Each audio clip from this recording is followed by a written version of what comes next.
Бүгін қандай мерекені тойлап жатырмыз? Рәміздер күні.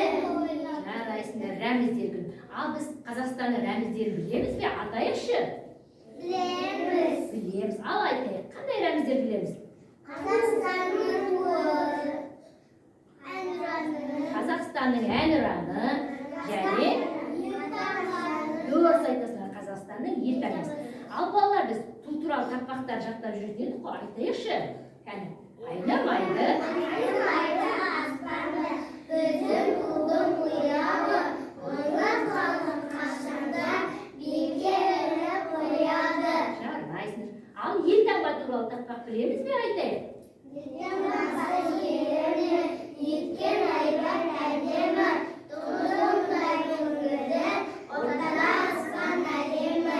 Құт береке садыға, орным айбат ол төбен, қанатты қос арғымақ, екі жағы көмкерген.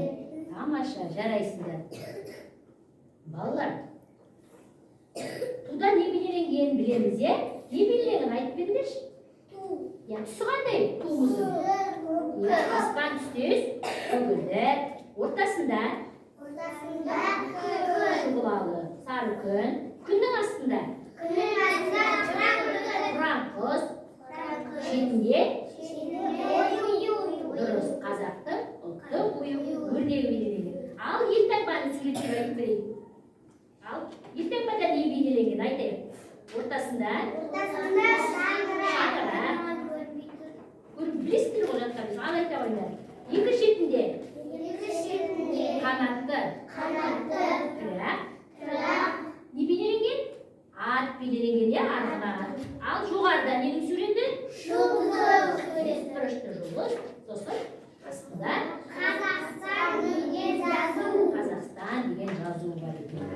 Ал балалар, біздер осы мерекеге орай біздер ұлттық ойын ойнап жүреміз бе? Осы елтаңбада бейнеленген арғымаққа байланысты ойын ойнаймыз ба?